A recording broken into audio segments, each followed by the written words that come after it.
Hi guys! Good morning! Welcome back po dito sa Gandara SRA channel for showbiz update. Ang tatalakayin nga natin ngayon at pag-uusapan mga kakimpaw ay patungkol dito sa pangbubuking nga po ni Mama Chet kina Kim and Paolo. And syempre patungkol po dito sa update of course ng mga trabaho and friends ni Papi sa Taiwan. Pero syempre bago po ang lahat ng yan, bago tayo mag-start sa mga hindi pa po nakaka-subscribe sa ating channel, pakiclick lang po tayo natin subscribe button at notification bell na nariyan sa baba para maging updated po kayo at ma-notify sa mga susunod natin chika tungkol sa Kimpaw. And nais nga nating simulan ngayong umagang ito ang atin pong chikahan at balitaan sa pamamagitan ng pagbabasa ng comment mga kakimpaw. So, ang comment na napili nga natin basahin this morning ay mula po kay Miss Gertrude de Mesa. Shoutout po sa inyo. Sabi niya rito, Playbill is the booklet and the name of the theater is Palace Theater. Nakapanood na ako dyan at sa iba pang theaters noong nasa Broadway pa. Ang Les Miserables, pronounced as Les Miserables. Okay. Thank you so much, Ma'am Gertrude. Alam niyo talagang kahinaan ko. Anyway, ayan, at Miss Saigon ni Lea Salonga. Pinanood ko ang mga shows na iyan kasama ang mga kaibigan kong doctors. Pero napakasuplada ni Lea Salonga. Bakit, madam? Anong na-encounter niyo sa kanya? Nagpakuha nga ng picture sa amin pero hindi kami kinakausap.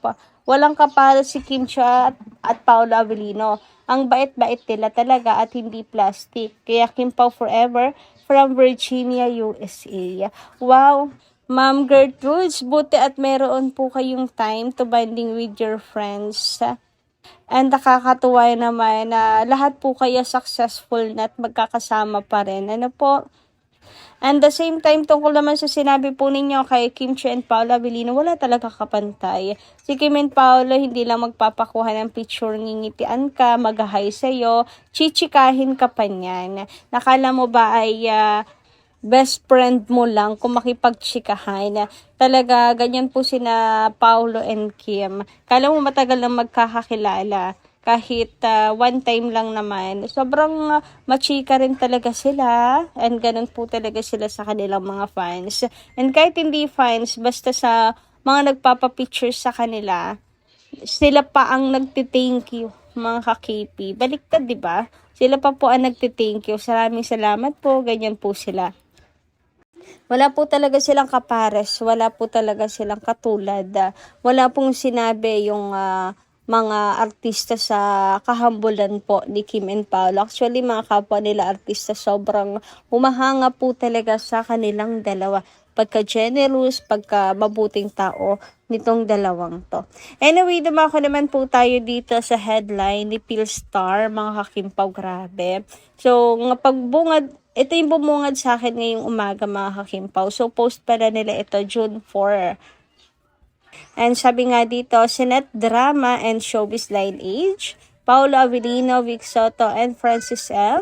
Praise Roots to Historic Avellino V. Cuenco Case.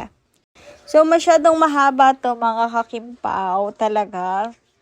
Parang buong istorya, buong history, talagang tinalakay na po dito ni Philstar. Kasama na rin yung kasalukuyan nangyari po sa Senado, kina Bato de la Rosa and all, ganyan.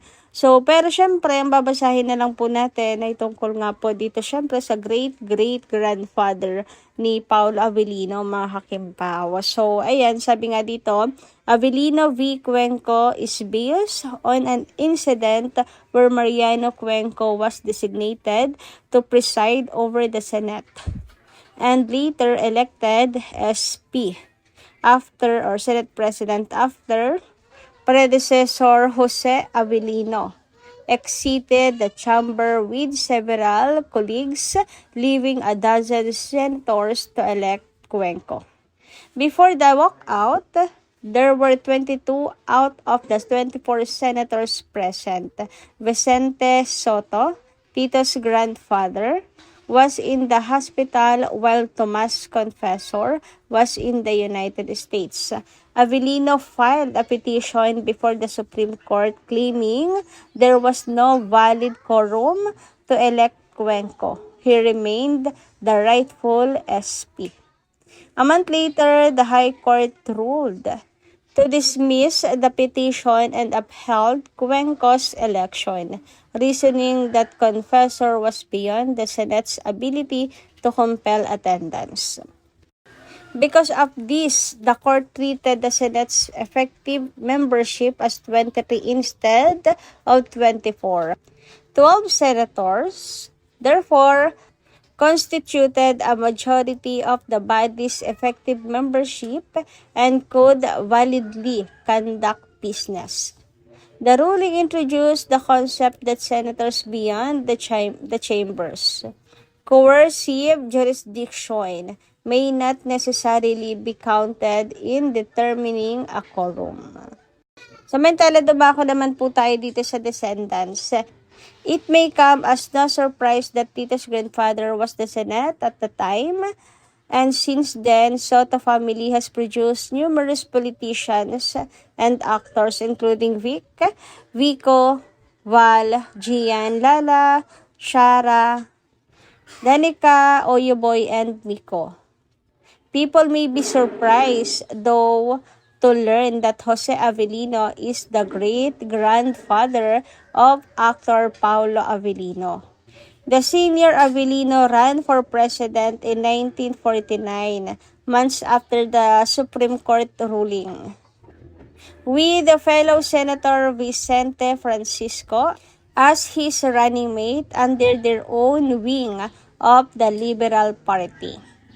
Sayang pala mga kakimpaw, no? Naku, kung nabubuhay na ako ng mga panahong yun, isa ako sa botante ni Senior Avellino mga kakimpaw. Kayo po ba? Grabe, no?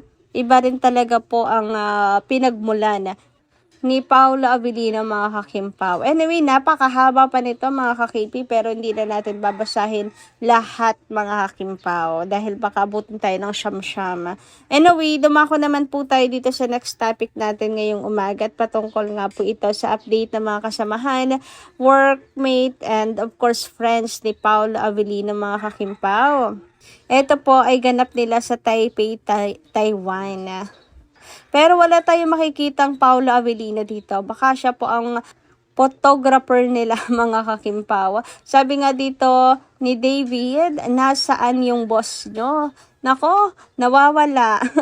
Nawawala mga kakimpaw si Paulo Avellino. Nasaan nga kaya si Pau? Ba't hindi nila kasama child? Mukhang nagsolo na ata. Ang daya naman, dapat kasama rin nila si Papi Paolo dito mga kakimpaw. Pero mukhang sinadya lang din kasi nga 4 letters sila naka-estando mga kakimpaw. Anyway, hindi naman maiwasan pong isipin ng Kimpaw Lanchas na nagsosolo sila Kim and Paolo Avellino mga kakimpaw. So solo mode muna sila sa Taiwan. Kasi nga wala si Papi kasama ng kanyang mga friends, na kanyang mga kasamahan sa trabaho. So baka silang dalawa ni Kimi ang may sariling ganap, may sariling mundo na naman mga kakimpaw. So itong picture pala na to na nakikita niyo sa inyong mga screen ay edited only by Carlos Miguel. Ayan, para lang ma-feel ang atin pong deluluness sa kanilang dalawa mga kakimpaw. So kahit pa paano, di ba napipicture natin sa isip natin ang ganap nilang dalawa, di ba? Kahit di pa tayo sure kung talagang nandoon si Kimberly. Pero malay niya naman later on, magpaayuda, di ba mga kakimpaw? Speaking of ayuda, eto naman nga po. At binuking na nga natuluyan ni Mama Chat si Kim and Paolo na silang dalawa talaga po ang makakasama, bagong makakasama sa ASAP Australia mga kakimpaw. Una si Mami Jerome, ngayon naman si Mama Chat mga kakimpaw. So dahil dyan, confirm na nga.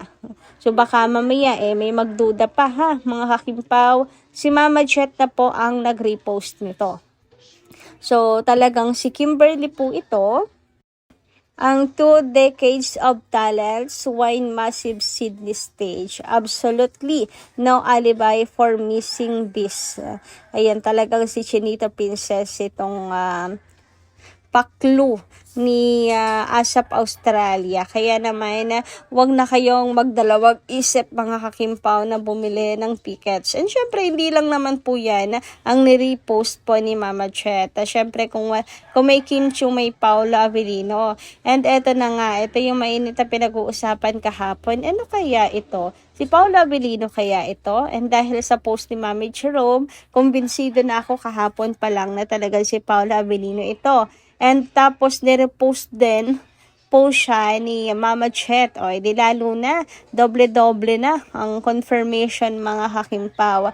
Kaya naman sumugod na po kayo agad-agad at ubusin na ang tickets mga kakimpaw.